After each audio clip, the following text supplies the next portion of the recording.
you're pricing used gaming PCs that you're selling wrong.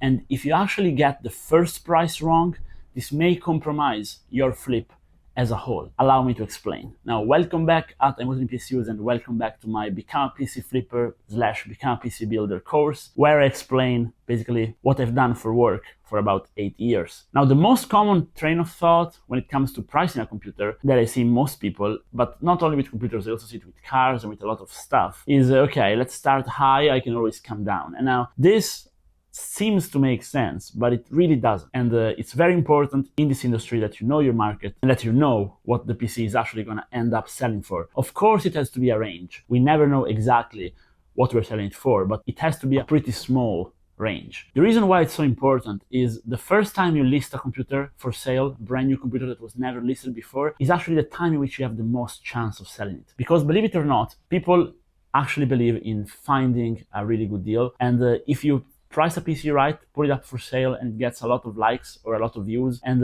people are very interested in it, other people will also notice, and it's going to stand out so much from the market that people are going to be fast and grab it. Whereas if you start high, people that are in the market for a gaming computer are going to see it and take note of it and be like, okay, good PC, but a little bit overpriced, or okay, fair price, but nothing crazy. And then if you drop it, even if you delete and repost your ad, people still are going to think, okay, he's not selling it, now he came down in price, and it's going to be less appealing. So the first price, the first time you put it up, is when you have to have the right price. Now, what I recommend is always have a small margin to go down. It's very important because for some customers, you cannot close if you cannot give them a little bit of a discount. And a few ways I had to circumvent this for a while is I tried giving stuff away. For example, if they came to buy a computer and they really were asking for a discount, I was like, hey, I can overclock it for you for free, or I can throw in a keyboard or something like that. That can work, but I find just usually some people just want $20 off or even $50 off, depending on the range of the computer. And people also really look at numbers. So if you have a PC listed for $2,600 and you're not able to go down to $2,500, you may lose a customer there just because they want the negotiation to go. So you always have to keep in mind those strange pricing. For example, if you list something for $1,550, you have to be able to sell it for $1,500. Now, some customers won't ask you for a discount, and you're actually going to get the $50 more. So I think it's good you put it. But some customers are going to ask you for it. So always factor in a little bit extra that still makes you comfortable selling it. When pricing a computer, it's not just a matter of CPU and GPU.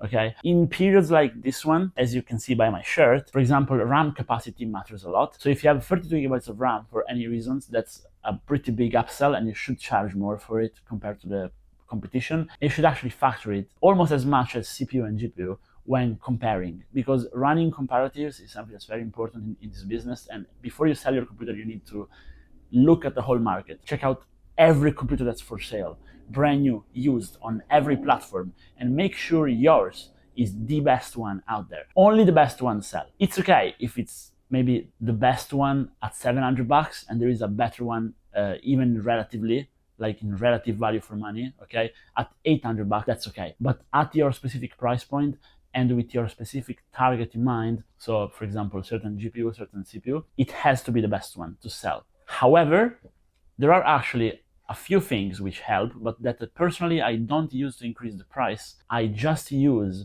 to drive more sales. And that is, for example, brand names. So as you can see on the channel, I often recommend cases or water coolers from brands which you guys never heard of before, and I actually build PCs with them and I sell them. However, if buying used components, you end up, for example, in a full Corsair bundle or full Asus bundle. For example, if you have an Asus ROG motherboard or an Asus ROG GPU, those they do make a difference. Make sure it's written big in your ad and that you take close pictures of those components, and these actually make the PC feel premium. So even though they may have the same market value, and you shouldn't raise your price based on it, like you shouldn't raise your price if you have a better custom model of GPU, but it's gonna make your PC sell quite a lot faster. It's very important. And also looks. Now, we went over this already in the previous episodes. We established that you have to have a PC that looks good. I don't believe in selling good value PCs that look bad. That's something in the past. Today, everything has to look good, at least clean, not full of RGB tacky, but clean. You have to have a nice looking PC. That's also why I don't really flip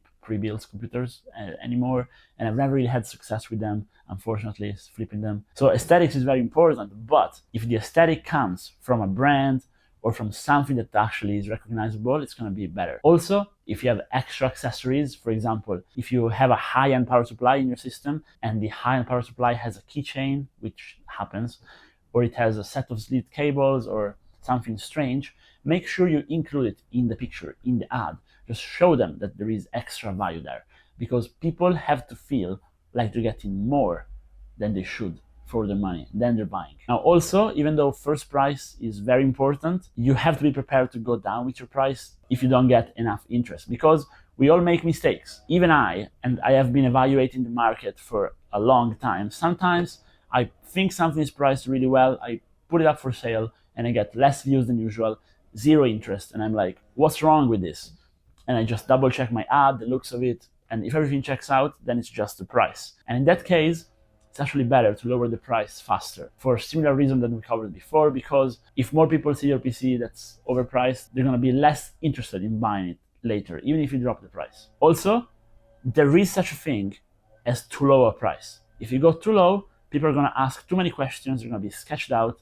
So you don't want to price your PC too low. Also because it's lost profit, but that doesn't really matter, because if you sell PC fast, it's always worth it. You should never refuse profit. As long as you're making a profit, if you can sell it fast, sell it. But if you put it up for sale for too low, people are going to be suspicious. And also, if you have more computers for sale, which you are going to have as time goes on, you have maybe 3 or 4, well, if you have an outlier, PC that's priced too low, the other ones are going to look worse. And people are not going to buy it. Even if people come to your profile on one of the other computers, then they go on your profile, they see the better priced one, but maybe it's not what they're looking for. And they're going to say, okay, this one is a really good deal.